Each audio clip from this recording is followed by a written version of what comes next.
به نام خالق هستی، ناخودآگاه جمعی و کهن الگوها، فصل دوم، پارت 3.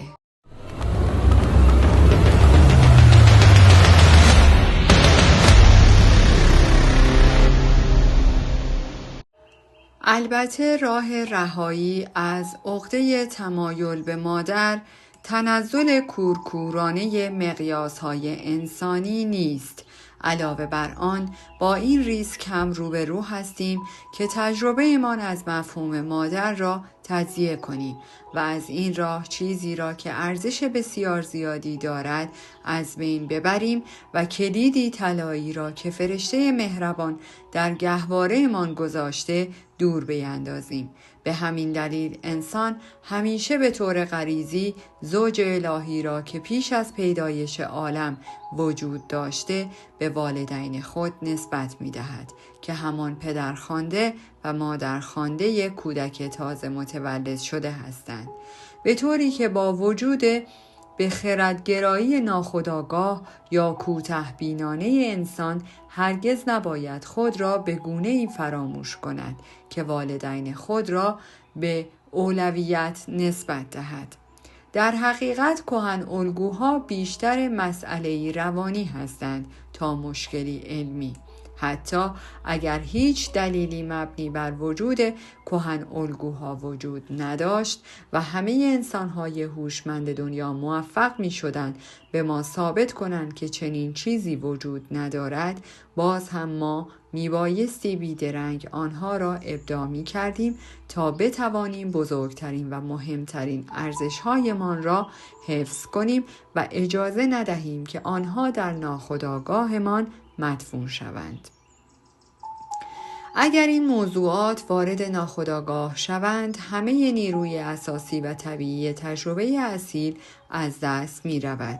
در صورت بروز این امر، تصویر مادر تثبیت می شود و هنگامی که این نیرو به اندازه کافی با استدلال عقلی توجیه و تصحیح شد و کاملا به منطق انسانی چسبیدیم، چون منحصراً به چیزی که منطقی است باور کرده ایم، نکوهش می شویم. این امر از یک سو مزیت و موهبتی محسوب می شود و از سوی دیگر محدودیت و کاستی به حساب می آید، چون ما را به تهی بودن فرضیه گرایی و روشنگری نزدیک می کند. الهه عقل نور فریبنده‌ای تولید می کند که فقط چیزهایی را که از قبل می دانیم مشخص می نماید. اما همه چیزهایی را که به دانستن آنها و ورودشان به حیطه آگاهی بسیار احتیاج داریم در تاریکی نگه می دارد. هرچه دلیل مستقل تر به نظر برسد بیشتر به روشنفکری محض نزدیک می شود که فرضیه را در جایگاه واقعیت قرار می دهد و انسان را نه همانطور که هست بلکه همانطور که فرضیه از انسان توقع دارد به ما نشان می دهد. انسان چه کهن الگوها را بفهمد چه از فهم آنها ناتوان باشد، باید از وجود کهن الگوها آگاهی داشته باشد، چون در این دنیا هنوز هم بخشی از طبیعت است و با ریشه های خود ارتباط دارد.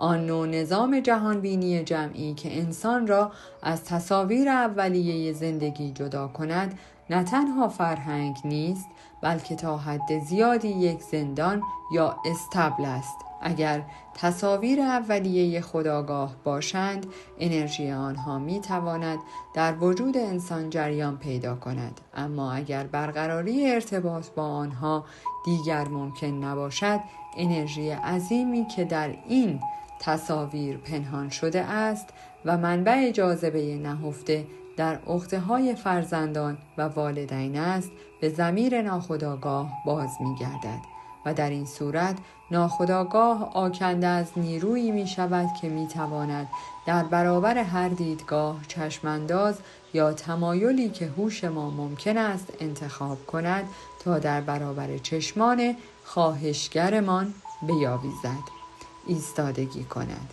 در این صورت انسان به سوی بخش خودآگاه وجودش کشیده می شود و منطق داور تعیین کننده خوبی و بدی و خیر و شر می شود.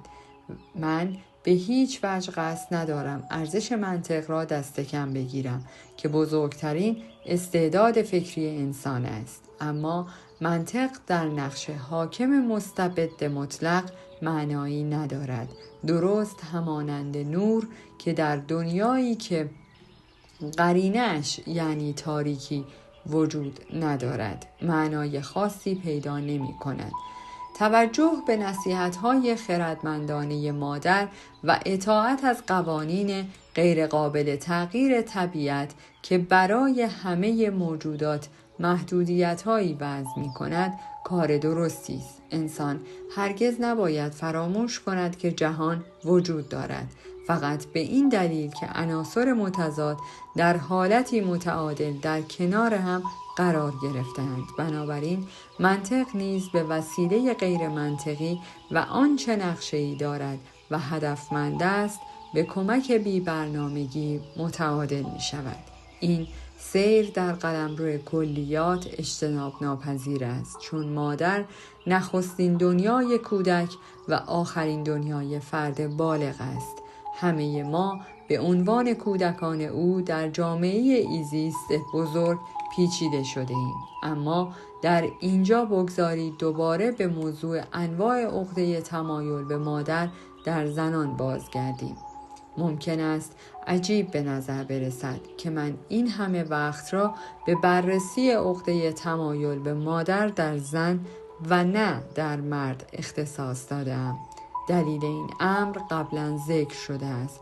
عقده تمایل به مادر در مرد هیچ وقت خالص نیست و همیشه با کهن الگوی انیما ترکیب می شود و پیامد این امر آن است که اظهارات مرد در مورد مادر همیشه از نظر عاطفی متعصبانه است و نوعی دشمنی را نشان می دهد. فقط در زنان می توان تأثیر کهن الگوی مادر را بدون ترکیب عداوت بررسی کرد و حتی این امر نیز زمانی موفقیت آمیز است که انیموس تسلی دهنده به وجود نیامده باشد. اروس بیش از حد توسعه یافته. وقتی با این تیپ در زمینه رواندرمانی روبرو شدیم، من تصویر بسیار نامطلوبی از آن ارائه دادم، اما این تیپ با وجودی که ناشایست به نظر می رسد جنبه‌های مثبتی هم دارد که جامعه به سختی می تواند بدون آنها به سر برد. در حقیقت در پشت آنچه تأثیرات منفی این طرز فکر دانسته می شود مانند شکست در ازدواج می توانیم برنامه مهم و هدفمند طبیعت را ببینیم. این تیپ اغلب برای مقاومت در برابر مادری به وجود می آید که کاملا بنده طبیعت است، فقط از روی غریزه عمل می کند و بنابراین حریص است. چنین مادری یک اشتباه تاریخی است، یعنی بازگشت به مراحل اولیه مادرسالاری در هنگامی که مرد فقط نقش حمایت کننده و زارع زمین را داشت. تشدید واکنشی اروس در دختر رو به سوی مردی دارد که باید از برتری جویی های زن دیگری، یعنی همان عنصر مادرانه، در زندگیش نجات پیدا کند. زنی از این تیپ هنگامی که ناخودآگاه شریک ازدواجش او را فرا می‌خواند به طور غریزی وارد میدان می شود. او آرامش و حتی راحتی را که برای شخصیت مرد ظاهراً خطرناک به هم می‌زند، اما مرد اغلب این امر را نشانه وفاداری به ازدواج می‌داند. این خوشنودی از خود باعث می‌شود که مرد از شخصیت خود بیخبر شود و این ایده های فرضی را بپذیرد که او پس از ازدواج چیزی جز پدر و همسرش چیزی جز مادر نیست و حتی آنها یکدیگر را هم با این القاب صدا می کنند. این حالت موقعیت بی‌ثباتی است که می تواند به سادگی ازدواج را تا مرحله بچه دار شدن تنزل دهد. زنی از این تیپ اشعه‌های سوزان اربس خود را رو به سوی مردی می‌گیرد که زندگیش با نگرانی‌های مادرانه بی‌فروغ شده است و این زن با این کار یک درگیری اخلاقی به وجود می‌آورد. با این وجود بدون این کار آگاه شدن از چیستی شخصیت امکان پذیر نیست، اما ممکن است بپرسید چه دلیلی وجود دارد که کسی بخواهد با ضرب و زور به سطح آگاهی بالاتری برسد. این پرسش واقعاً از اهمیت زیادی برخوردار است و من فکر می کنم که پاسخ دادن به آن آسان باشد. به جای پاسخ دادن به آن می خواهم اعتراف صادقانه‌ای بکنم. من باور دارم که پس از هزاران و میلیون ها سال کسی باید فهمیده باشد که این جهان شگفت‌انگیز، کوه‌ها و اقیانوس‌ها، خورشیدها و ماه‌ها، کهکشان‌ها و سحابی، گیاهان و حیوانات وجود دارند. یک بار بر روی تپه کوچکی در دشت‌های آسی شرق آفریقا گله‌های حیوانات وحشی را دیدم که در آرامش و سکوت چرا می کردند، همانطور که از زمانی بی آغاز و بی پایان چنین می کردند و فقط جهان ابتدایی بر آنها تأثیر می گذاشت. جهان اطراف من در وضعیت باستانی خود بود و خود از آن خبر نداشت و بعد در یک لحظه که داشتم آن را می شناختم جهان وارد عالم وجود شد. بدون آن لحظه جهان هرگز به وجود نمی آمد. طبیعت در جستجوی این هدف است و آن را در انسان تکمیل می کند، اما فقط در پیشرفته ترین و آگاه ترین انسان. هر پیشرفتی حتی کوچکترین آن همراه با تشخیص آگاهانه چیزی به جهان می افزاید. هیچ نوع آگاهی بدون تمایز دادن عناصر متضاد به دست نمی آید. این همان اصل والدین یا لوگوس است که همیشه می کوشد خود را از گرما و تاریکی باستانی زهدان مادر و در یک کلام از ناآگاهی برهاند. کنجکاوی الهی مشتاق زایش است و از درگیری رنج کشیدن یا گناه نمی هراسد. ناآگاهی برای لوگوس گناه اولیه یا خود شیطان است. بنابراین نخستین عمل خلاقانه در راستای آزادی کشتن مادر است و همانطور که سینسیوس میگوید روحیه‌ای که همه پستی و بلندی ها را پشت سر میگذارد مشمول تنبیه الهی می شود و روی کوههای کاکاسوس قفقاز به زنجیر کشیده می شود. هیچ چیز نمی تواند بدون عنصر متضادش وجود داشته باشد. آن دو در آغاز یکی بودند و در پایان نیز دوباره یکی خواهند شد. آگاهی فقط از طریق تشخیص دائمی ضمیر ناخودآگاه به دست می آید. درست همانطور که هر چیز زنده‌ای باید چندین بار مرگ را پشت سر بگذارد. به وجود آمدن درگیری خاصیت لوسیفری یا همان شیطانی به معنای واقعی کلمه است. درگیری آتش به وجود می آورد. آتش احساسات و عواطف که مانند همه آتش‌های دیگر دو جنبه دارد، سوزاندن و به وجود آوردن نور. از یک سو احساس آتشی کیمیاگری است که گرمایش همه چیز را به وجود می آورد و داغیش همه چیز را می سوزاند و به خاکستر تبدیل می کند. اما از سوی دیگر احساس لحظه‌ای است که فولاد با چیز سختی برخورد می کند و جرقه‌ای به وجود می آورد. چون احساس منبع اصلی آگاهی است. بدون احساس تاریکی به روشنی یا تعلل به حرکت تبدیل نمی شود. زنی که سرنوشتش عامل آزاردهنده است به تنهایی مخرب نیست و فقط در موارد آسیب شناسانه اینطور است. معمولاً آزاردهنده خودش هم آزار می‌بیند. زنی که تغییر را به وجود می‌آورد خودش هم تغییر می‌کند و شعله‌های آتشی که او افروخته همه قربانیان گرفتار را هم روشن می‌کند و هم تعلیم می‌دهد. آنچه در ابتدا تحولی بی‌معنی به نظر می رسد تبدیل به فرایند تطهیر می شود. به طوری که هر چیزی که بیهوده به نظر می رسد ممکن است تحلیل برود و به پایان برسد. اگر زنی از این تیپ از معنی نقشی که ایفا می کند بیخبر باشد، اگر نداند که بخشی از قدرتی که همیشه شرارت خواهد کرد اما خوبی به وجود می آورد، خودش به وسیله شمشیری که خود آورده از بین خواهد رفت، اما آگاهی او را تبدیل به یک نجات دهنده و رهایی بخش می کند. دختر هیچ چیز بجز زن متعلق به سومین گروه آنقدر خود را به مادرش شبیه کرده که غرایز خودش به دلیل فرافکنی از کار افتادند و لازم نیست که به این خاطر برای همیشه بیچاره باقی بماند. برعکس، اگر او اصلا نرمال باشد احتمال زیادی هست که ظرف خالیش به وسیله فرافکنی انیمای توانمندی پر شود. در حقیقت سرنوشت چنین زنی به این احتمال بستگی دارد. او هرگز نمیتواند بدون کمک یک مرد خودش را حتی تا اندازه ناچیزی پیدا کند. به طور تحت لفظی او باید از مادرش ربوده شود. افزون بر آن او باید نقشی را که برایش تعیین شده به مدتی طولانی و با تلاش زیادی ایفا نماید تا وقتی که از آن بیزار شود.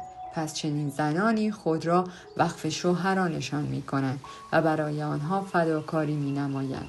شوهرانی که وجودشان به وسیله شغل یا استعدادشان معنا پیدا می کند، اما در مورد بقیه چیزها ناآگاهند و در همین حال باقی می مانند. از آنجا که خود این زن هم چیزی بیش از یک نقاب نیست، باید بتواند نقش همراه را بازی کند به طوری که این نقش طبیعی به نظر برسد. اما این زنان گاهی نقش‌های ارزشمندی بازی می‌کنند به طوری که این نقش طبیعی به نظر می‌رسد. اما این زنان گاهی هدیه‌های ارزشمندی دارند که به صورت ناپخته و نارس باقی می‌ماند، فقط به این دلیل که آنها نسبت به شخصیت خود کاملا ناآگاهند. ممکن است آنها این موهبت یا استعداد را به شوهرانشان نسبت بدهند که خودش فاقد آن است و در این صورت ناگهان با مردی روبرو می شویم که هیچ ارزش خاصی نداشته و به نظر می رسد در هیچ زمینه‌ای شانسی نیاورده، ولی ناگهان ارتقا پیدا می کند به طوری که گویی قالیچه جادویی او را به بلندترین قله‌های موفقیت رسانده است. آنگاه شما به راز موفقیت او پی می برید. مرا به خاطر مثال بی‌ادبانه‌ای که به کار میبرم ببخشید، اما این نوع زنها من را به یاد زنان هرزه بزرگ جثه‌ای میاندازند که همیشه به دنبال کوچک جثه ترین مرد هستند، چون این مرد از مردانگی اندکی برخوردار است و به ذهن این زنان خطور نمی کند که بلعیده شوند. در پایان باید خاطر نشان کنم که خالی بودن یک راز بزرگ زنانه است. این راز گاهی کاملا برای مردان ناشناخته است. این یعنی شکاف، اعمال ناشناخته، این بیچارگی، این ناوجود تو خالی قلبش را می فشارد. در اینجا به عنوان یک مرد صحبت می کنم. در اینجا انسان وسوسه می شود بگوید که همین امر کل اسرار زن را می سازد. چنین زنی خود سرنوشته است. مرد می تواند بگوید که چه چیزی از آن را می پسندد، موافق یا مخالف آن یا هر دو باشد، اما در پایان در نهایت خوشحالی در این گودال سقوط می کند و اگر نکند شانس خود را برای مرد شدن از دست می دهد و تباه می سازد. در مورد اول هیچ کس نمی تواند خوششانسی احمقانه اش را رد کند و در مورد دوم کسی نمی تواند برای بدشانسیش توجیهی بیاورد. مادران چقدر ترسناک به نظر می رسند. با این حسرت که تسلیم شدن مردان را به محض نزدیکی به قلمرو مادر نشان می‌دهد، حال به تبیین تیپ 4 می‌پردازیم. عقده تمایل به مادر منفی از نظر آسیب شناسی.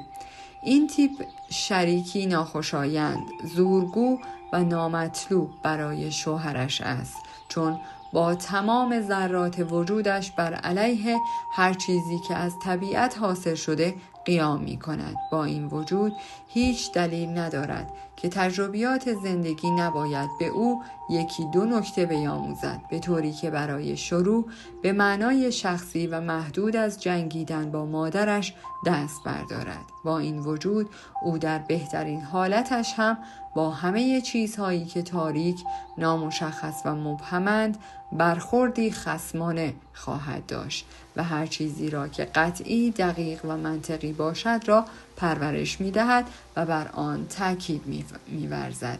او از خواهرش که از ویژگی‌های زنانه بیشتری برخوردار است، از نظر بی‌طرفی و درستی قضاوت خیلی بهتر است و می‌تواند نقش دوست، خواهر و مشاور شایسته همسرش را ایفا کند. آرزوهای مردانه‌اش به او امکان می‌دهد که درکی انسانی از فردیت همسرش داشته باشد و قلمرو عشق شهوانی را ارتقا دهد. زنی با این نوع عقده تمایل به مادر احتمالاً در میان سایرین بیشترین شانس را برای تبدیل ازدواج به موفقیتی برجسته در نیمه دوم زندگی دارد. اما این امر تنها در چیزی صحت دارد که او بتواند بر دوزخ هیچ چیز به جز زنانگی و هرج و مرج زهدان مادر غلبه کند که با توجه به عقده منفیش برای او خطرناکترین چیز است. همانطور که می‌دانیم تنها وقتی می‌توان بر یک عقده کاملا غلبه کرد که میزان آن به نهایت درجه برسد و فرد با آن روبرو شود. به عبارت دیگر، اگر می‌خواهیم پیشرفت کنیم مجبوریم چیزی را که به دلیل وجود عقده‌هایمان از آن دوری می‌کنیم به سوی خود بکشیم و تا آخرین قطره آن جام را بنوشیم. این تیپ با نارضایتی به دنیا خیره می شود، مثل همسر لوط که به سدوم و گمورا به سردی نگاه می کرد. در عین حال دنیا و زندگی مانند رویا منبع آزاردهنده توهمات، ناامیدی‌ها و ناراحتی‌ها از مقابل چشمانمان می‌گذرد و همه اینها فقط بر پایه این حقیقت قرار دارد که نمی‌تواند خودش را راضی نماید و برای یک بار هم که شده مستقیما به جلو نگاه کند. زندگی چنین زنی به دلیل طرز فکر ناخودآگاه و انفعالیش نسبت به واقعیت تحت سلطه چیزی قرار می‌گیرد که بیش از هر چیز با آن مبارزه می‌کند، یعنی جنبه مؤنث منحصراً مادرانه. اما اگر بعدها بتواند روی بگرداند، برای نخستین بار دنیا را به چشم فردی بالغ نظاره‌گر خواهد شد و آن را پر از رنگ‌ها و شگفتی‌های دوره جوانی و حتی کودکی خواهد یافت.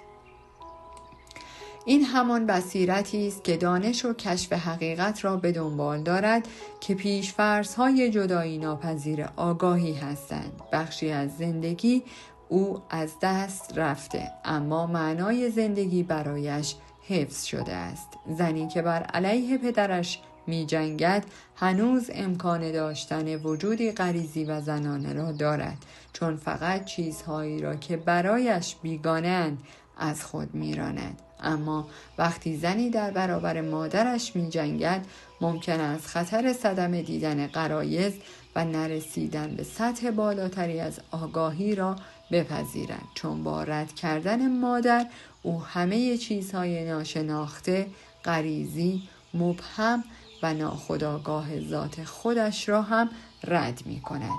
چنین زنی به لطیف شفافیت درونگرایی و ویژگی‌های مردانه‌اش اغلب جایگاه‌های مهمی را اشغال می‌کند و در این روند ویژگی‌های مادرانه‌اش که دیر شکوفا می‌شوند چون با هوشمندی قابل توجهی راهنمایی می‌شوند تأثیر بسیار مفیدی دارد. این ترکیب نادر زنانگی همراه با درک مردانه در قلمرو روابط صمیمانه و نیز در موضوعات عملی ارزش زیادی دارد. چنین زنی که دنیا او را نمی‌شناسد به عنوان راهنما و مشاور معنوی مرد می‌تواند نقش مؤثری ایفا کند. به دلیل خصایص این زن درک او برای ذهن مردانه آسان‌تر از زنانی است که دارای انواع دیگر عقده وابستگی به مادر میباشند و به همین دلیل مردان اغلب او را بیش از فرافکنی‌های عقده تمایل مثبت به مادر میپسندند.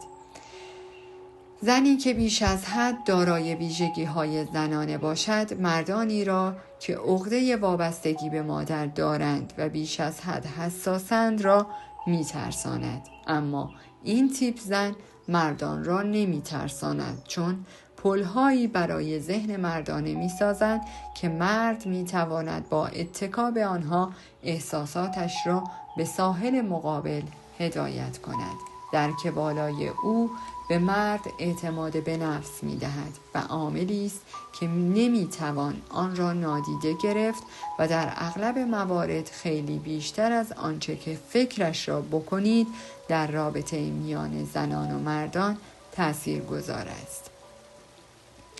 اروس مرد فقط به سمت بالا نمی رود بلکه به سوی پایین و به دنیای تاریک و غریب حکیت و کالی نیز می رود که موجب وحشت هر مرد روشن فکری می شود. درک این تیپ زنان در هزار توی تاریک ظاهراً بی پایان زندگی ستاره راهنمای مرد خواهد بود.